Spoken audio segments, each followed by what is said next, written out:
Um, Let me introduce our co-host. Daniel is founder of the Conversation Factory. He's a leading design facilitator that travels the globe, or previously traveled the globe, now he travels virtually, to help organizations unlock new ways of thinking and better ways of doing to enable their teams to be more mindful in intentional work. Daniel wears many hats: teacher, coach, mentor, facilitator, writer, but always a designer at his core. Daniel's recently published a new book called Good Talk: How to Design Conversations That Matter. I'll put the link in the chat in a moment. And we'll be running through some of the methods from the book today. So I'm going to hand over to Daniel, and I'll be in and out the conversation throughout, and I'll be back again at the end to close out. So Daniel, thank you very much. Thank you for that to you, bud. Delightful introduction. Thank you so much, man. Yeah, hey everybody. Showtime, as we said. We were talking about this before. I'm from New York City, and if you've ever been to New York City, you may have the misfortune of getting on a subway where a bunch of street kids decide to do some dancing for you, and may or may not kick you in the face in the process. I am going to do something that I normally don't do a lot of, which is show you some slides. I'm going to show you as few slides as possible and get us talking and collaborating as quickly as I can. So I love this. Ironically, I've actually never seen this movie, but I sort of found out about it after, the spoiler had been spoiled. So like, what's the point? I feel like I see conversations everywhere.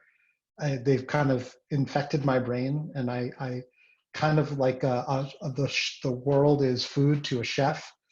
To me, I see conversations everywhere I look. And when I say conversations, I mean a lot of different things. And when I talk about designing conversations, often I see them over-designed. So if you Google millennials are ruining, there will be a lot of results of things that millennials are ruining.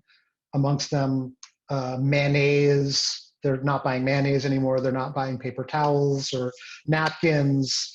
They're also ruining engagement proposals. This is a smartphone case where you can embed the ring in the smartphone case and then pop out the ring while you pop the question, and then live stream your proposal over the internet.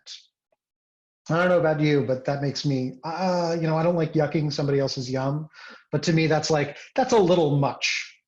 Right? But while there's also over-designing of dialogue in the world, there's also total misdesigning of conversations. This is one of my favorite New Yorker cartoons. This is from Drew Dernovich. And there's a man standing here with a tiny sticky note on the wall. And he says, how about you just shout out ideas and I'll keep writing them down until this Post-it note is all filled up. And I don't know what's wrong with this picture, right? Like, this is a vast, terrible misuse of one of our most precious and favorite tools, the sticky note, right? Why is that the wrong way to use a sticky note? Anybody want to answer in the chat? What's wrong with this picture? Give me some reasons what's wrong with it. Ramon, I got a smile from you. So tell me, you tell me, get into the chat. Tell me what's wrong with this picture. Why is this conversation being misdesigned? There's like 5 reasons why this thing is misdesigned. Dan Van Rossum, it's good to see you here too. You can give me a reason why it's misdesigned if you can get into the chat.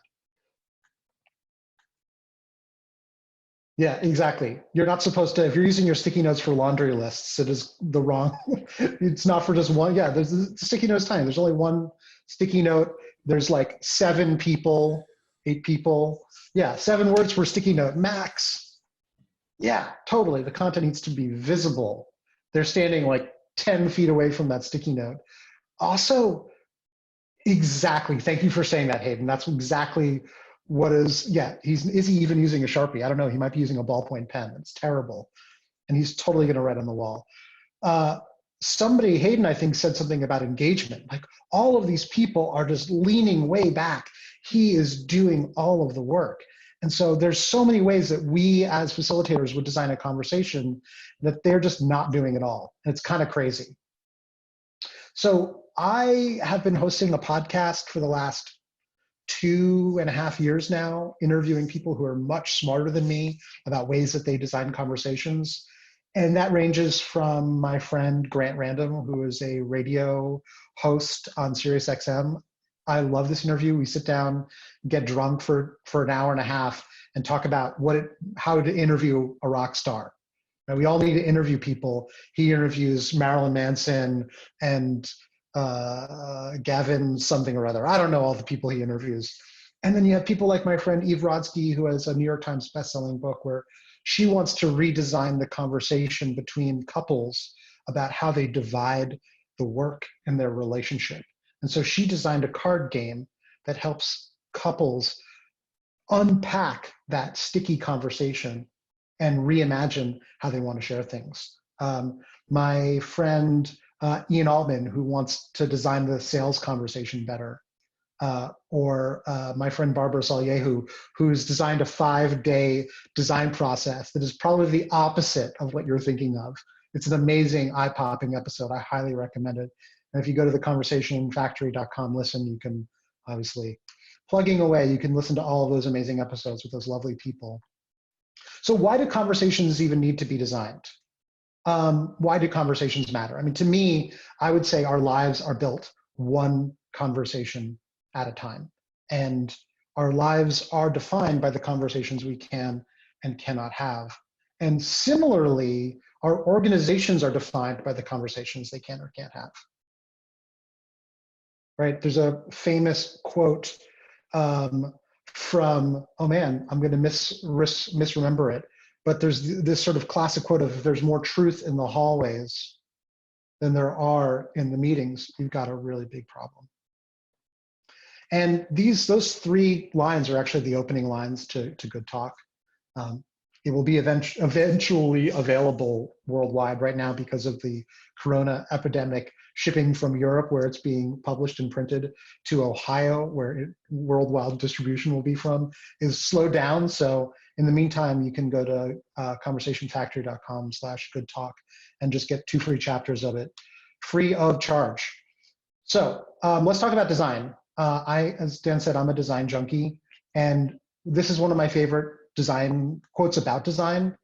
This is from Herb Simon, who was a Nobel laureate, and he defines design as to devise courses of action aimed at changing existing situations into preferred ones. And I like to summarize this by asking people, get into the chat if you're allowed to make things worse in your job on purpose.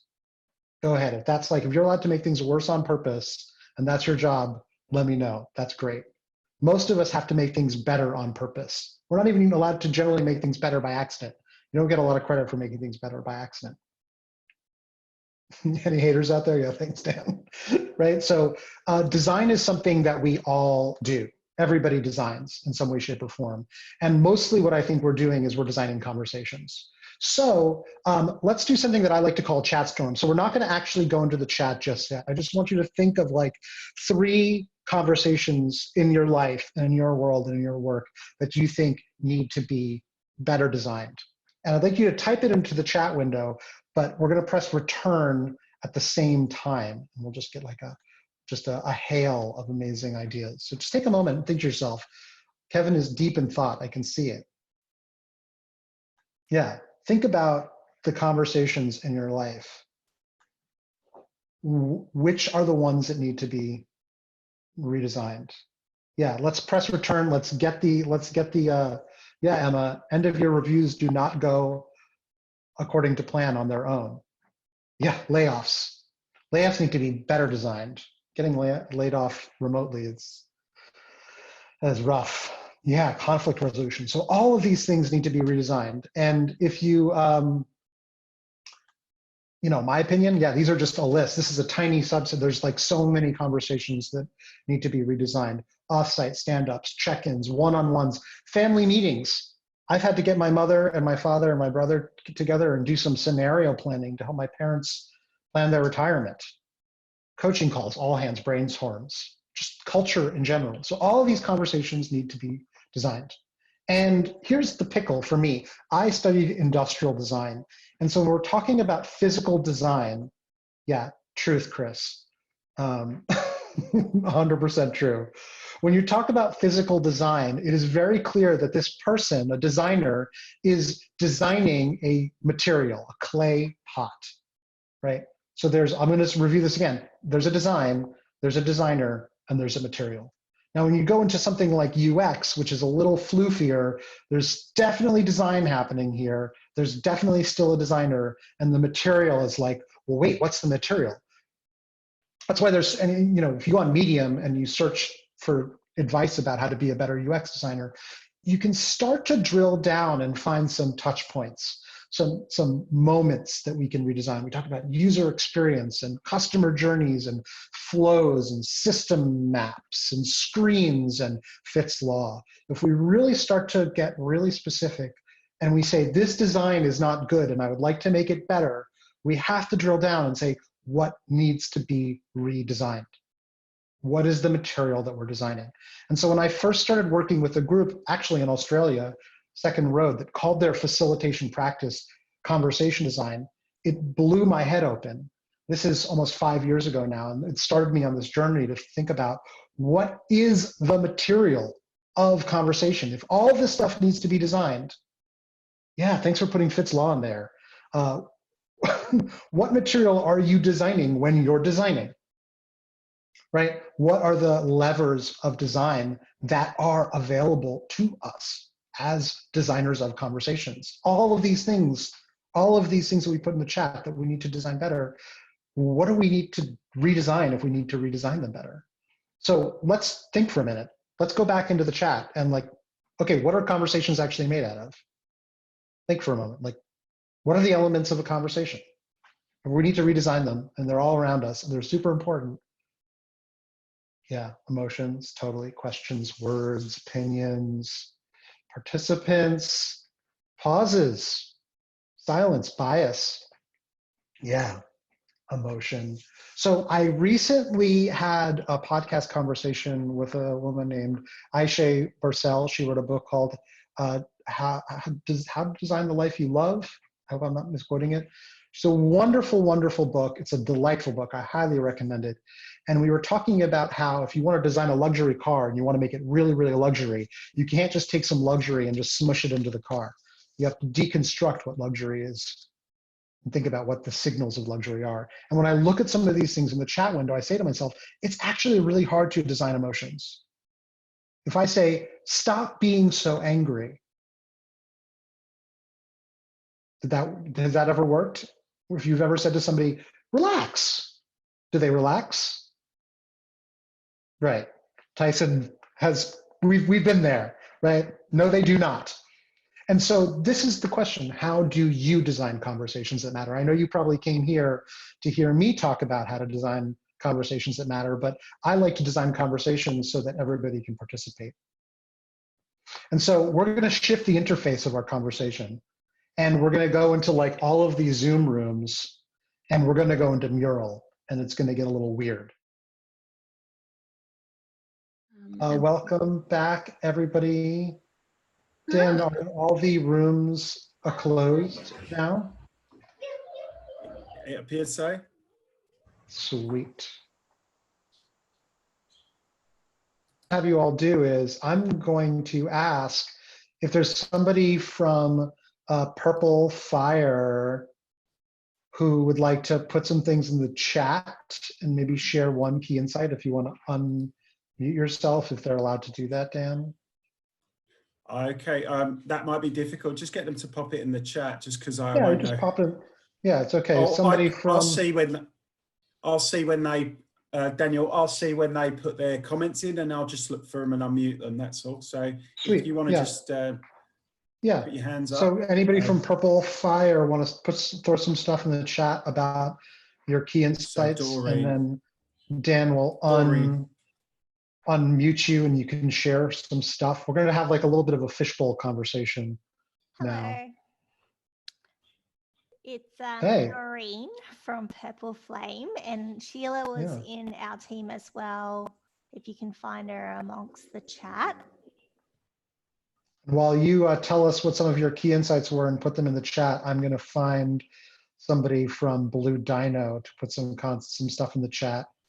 and to unmute themselves and tell us some Alright. insights. So Doreen, Sheila, Blue Dinos, Doreen, step forward.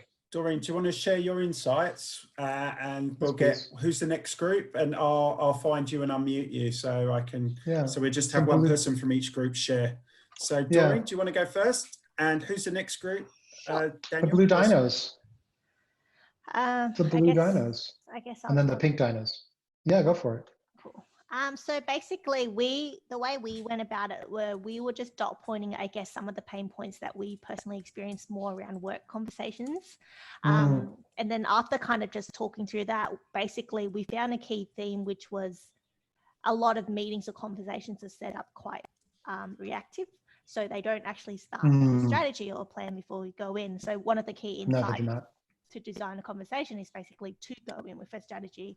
And if we kind of take some of our notes, some of the considerations would be things just like defining the person objective, defining who the stakeholders who are going to make these final decisions are and whether they need to be in the room or not. Because we're kind of just like talking out loud about how, depending on who that person is in the meeting, sometimes that influences how others contribute to the conversation as well. Yes, very much so. Thank you, Doreen. Is there anybody from the Blue Dino group and the Pink Dino who'd like to step forward and throw some stuff in the chat? And while you're throwing some stuff in the chat, Dan will be able to find you. And maybe I can get somebody, whoa, the dino was very popular. We've got red, pink, and blue dinos here. We're not gonna be able to hear from all the groups, so I just love to hear just like a couple of things from a couple of groups. I apologize. Anybody from the red dinos share some insights? I love this idea of eye contact. Thank you for remembering shaking hands. Back when we could connect with somebody. Steve. Yeah. Here's Steve. Yeah, that's me. So I think our pink one, we talked a lot about I think the different types of body language communication.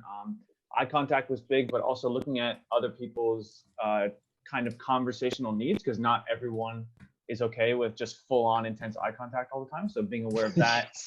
A lot of things around listening and finding comfortable common ground. And somebody had a really good point that was listen to hear, not to reply, which I think is a really interesting statement. Body language. And then we also we talked about, remember when we used to be able to shake hands that time in the past?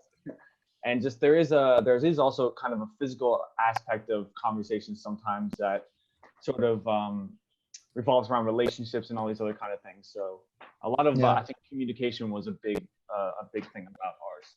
Very much so. So Chris, you'll be the last person to pipe up, and then I'm gonna close us out because I want to respect everybody's time as much as I can. We've got Arky first, who's unmuted, and then we've got Chris, Daniel.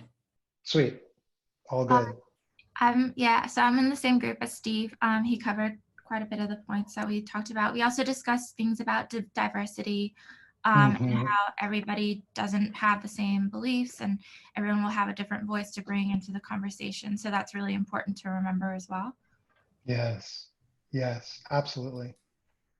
Some of the stuff that I added for on the blue dino was some advice that I got from the head of sales at Johnson & Johnson, which was a way for their salespeople not to just do verbal diarrhea the whole time, which was like taking kind of 5 different steps in the approach of a sale, but having it measured by how much you listen and how much you talk. And so they go through something that just approach, interview, demonstrate, validate, negotiate, and then the close. But it's all measured about on this arc of how much you're listening or talking through the process. And it predominantly, it's listening and asking questions, and it's barely doing any sort of proactive approach to actually locking down something. And so just a kind of a good thing that I've kind of taken away is how much to have this active listening and to trying to solve this, trying to get someone to a desired state, but through active listening and questions. And so that was just something that we shared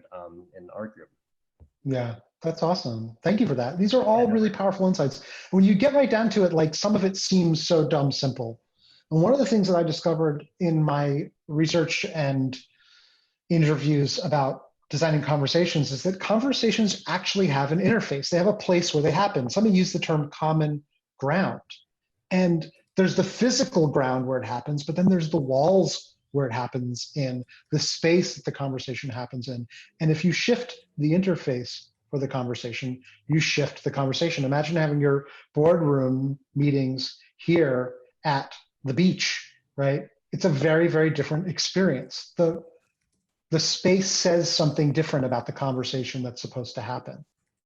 And so what I want you to start to see is how some of the choices you make as you set up your conversations designs the dialogue. So you think about durability and flexibility with walls and sticky notes, but openness and energy when you've got this big, fun outdoor space. So I like to tell a story about 3 tables and 2 spaces. This happened to me when I came into a client, and they had the table set up with this little U shape. And to me, I was like, whoa, this is not right. When we went off to a break, I was like, this is just the sage on the stage, which is not what this was about. It was a collaborative work session. And so I rotated the middle table when they went off to a break. And everyone came back and they were like, whoa, wait a minute, the room's different. What changed? It actually took them a couple of seconds to realize they felt the energy, but they didn't know what was different. And so what's changed in this space? Which space is right? It really comes down to what your goal is. One says power is at the front and you're all listening to me. And this one says we're all here together, right? And so space is one of the most powerful elements of designing a conversation. And it's not just physical space, it's a digital space. The cybernetic model of conversations that I use, which is like a big word, it really just means of what can we steer when we are steering a conversation, largely comes from my interviews with Paul Pongaro, who's a professor of cybernetics, and also some amazing conversation designers at Google who design human-computer conversations and try to model human-computer conversations. And so some really, really simple elements of conversations that you can start looking at is, as people have pointed out, the people in the conversation, the goals that they have, the turns that they take, the interface and space that the conversation happens in. Conversations also have size. When we increase the number of people or decrease the number of people, the conversation changes. Conversations become more complex with size. When you have 3 or 4 or 5 people, we have to get a lot more opinions drilled down into a smaller number, and it gets messy, as we've all experienced. And so the 9 elements of the conversation OS canvas, these are not the only elements of conversation. I've just found that they are the easiest to see and the easiest to shift, and the center portion of the book focuses on these 9. The interface where it happens is right there in the middle. The invitation that kicks a conversation off and frames the dialogue. As somebody said, the strategy, the goals of the conversation. Turn taking and cadence. I don't know where the T's went in this. This is hilarious. But there's turn taking and cadence. And I think turn taking is without a doubt one of the easiest things to see in Shift. Whereas changing the power dynamics in a group and even sensing the power dynamics in a group are a little fluffier. So the things that are in the center are easy, and the things that are on the edge are a little weirder and a little harder. Threading is the narrative thread that holds a conversation together. If you've ever lost the thread in a dialogue, you know exactly what I'm talking about. And if you ever picked up the thread of a conversation, you know exactly what I'm talking about as well. And so just to leave you all with some like more actionable stuff, like one of the big defaults, when we talk about design versus default is when the old design is in place, when it's a thoughtless design. Very common design for conversations is, hey, let's talk about blank. And somebody goes, okay, I think we should do blank. And what's the problem with first speaker syndrome? The big problem is that there's an anchoring bias. Whoever speaks first sets the terms of the conversation, right? And that's a challenge because that person may not be right. They're just anchoring. Well, everything that is said in that conversation will be anchoring off of that first thing. And so usually what will happen is a ping pong conversation where people go back and forth and somebody says, yeah, maybe this, maybe that, maybe this, maybe that. And so that can wind up getting some people feeling excluded. Right? We've all been in that situation where it's hard to like step in. It's like a game of double dutch. Like, how do I get in here? Everybody's going back and forth and back and forth. And so another default, opening and closing at the same time. I'm sure we've all been in a meeting where somebody's like, oh, what if we blank? Oh, we tried that last season. And then that person just dies inside. Conversation over. We tried that last season. Oh, okay, sorry, never mind. I didn't realize that now is then. So if you want to design the conversation, you can shift the default behavior. So things like first speaker syndrome, ping pong conversations, opening and closing at once. The designs can be like talking alone before we talk together, right? A couple of people talked about this. Why do we want to think by ourselves first? Get everybody's ideas out. Ping pong, just hear from everybody once before we get into the ping pong conversation. And instead of opening and closing at the same time, opening, then exploring, and then closing, my favorite agenda. And so when we think about the levers of conversation design, changing first speaker syndrome to talking alone and talking together, that's having a different cadence to the conversation. That's changing the rhythmicity of the dialogue. If we're going to change a ping pong conversation to a rounds conversation, that's playing with the turn-taking structure. And if instead of opening and closing at the same time, opening, exploring, and closing, that's having a clear thread, a clear arc to the conversation. And so we're at time. And so this question of how you design conversations that matter, what Dan will do is we're going to send out to you, and in Mural, you'll see it in the Mural you have, and I'll share my screen. What I'd like you to do another time, and I'll just talk you through this element, is to look at some of the things that you've captured in your key insights and ask yourself, what element of the conversation operating system, which of these 9 fundamental elements of dialogue am I manipulating when I am trying to redesign that conversation? And so this idea of finding common ground, I think of it as literally trying to find an interface for the conversation, or trying to frame an invitation that will make people want to come to that common ground in the first place. And so I want, my mission, naive, I think, potentially, is for people to be incredibly intentional with their conversations, to be able to start shifting the thread of the conversation and to begin designing them. The world doesn't really know that they need all of you, everyone who's on the call. The world needs you to design its conversations better, to be more intentional about how we design our dialogue, to shift the thread of the conversation, to design the narrative. We'll put a link to this talk about all the different narrative structures that I think that can help you design better conversation threads. Design sprints, a wonderful way to shift the thread of a conversation and to have a very, very clear narrative of what we're going to do and why. The double diamond, another great way to design the arc of a dialogue. Rose Thorn Bud, I know there's at least one Rose Thorn Bud fan in the room. Rose Thorn Bud is an amazing way to shift the conversation from unstructured to structured, to all negatives, to both positives, negatives, and potential. And designing the arc of your agendas. So instead of just having a messy agenda with a bunch of things jumbled together, having a process that you're following so that everyone can follow along with you. There's lots of ways to design conversations. One thing that we're going to share out with you all next week at a very similar time, I'm going to be running a workshop on icebreakers and warm-ups that work when we are remote. I don't know about any of you, but a lot of people are meeting online. Maybe you've noticed this recently. Been on more remote meetings lately. Just me and Kevin. Okay. And we need to sometimes design the atmosphere. And one of the ways we do this is through warm-ups, icebreakers, improv. Error repair is how, I think that's right, I didn't really talk about that. Thank you, Kevin. One of the obvious, most easy errors to notice in a conversation is when two people speak at the exact same time and their voices rebound off of each other. And then usually what happens is one person has to yield a turn. Oh, I'm sorry, wait, you go. No, wait, okay, you go.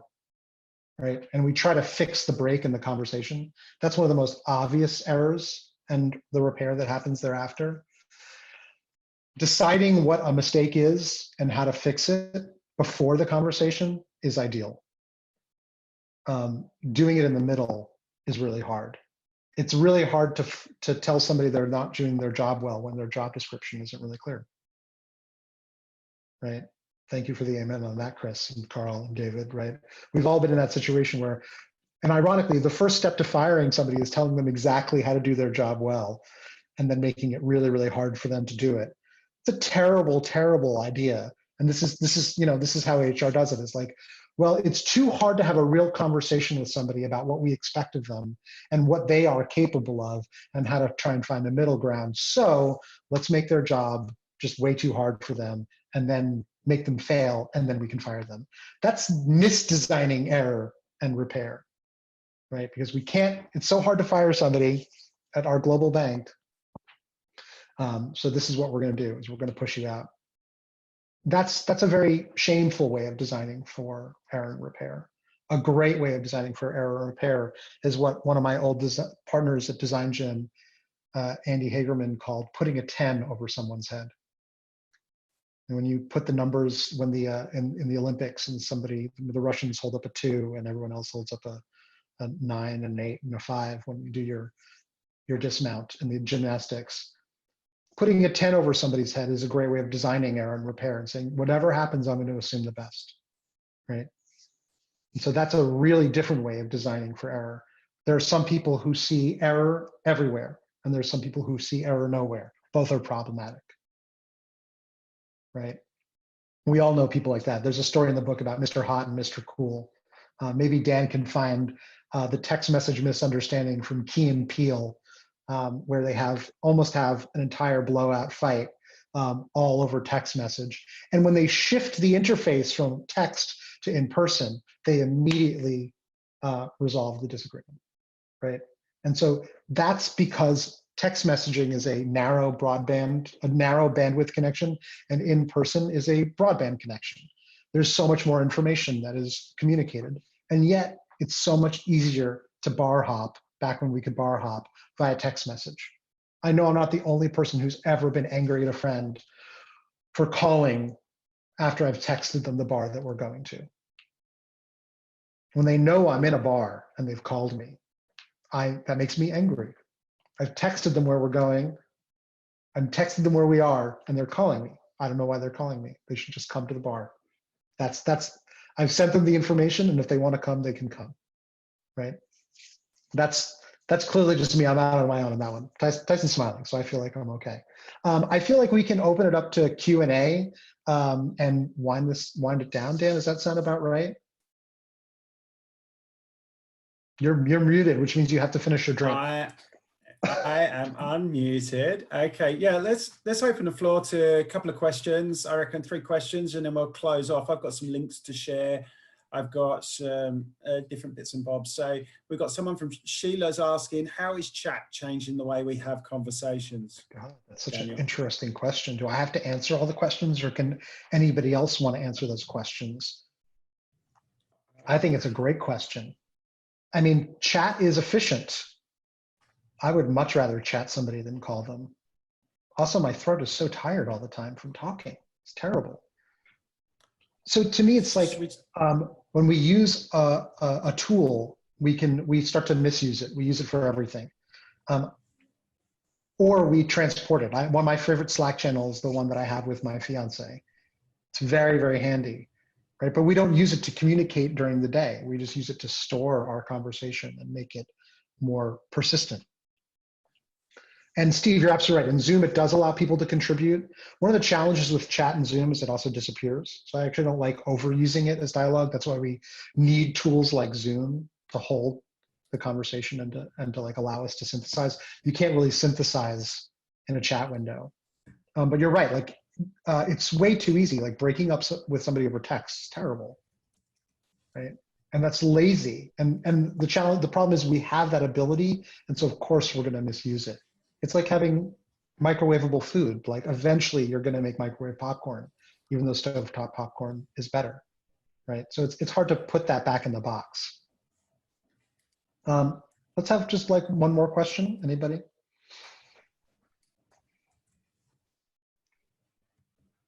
That's good. I've answered all your questions about designing conversations. Dan, can you share the link for the icebreakers workshop? Yeah, I'm just about to do that. So I guess cool.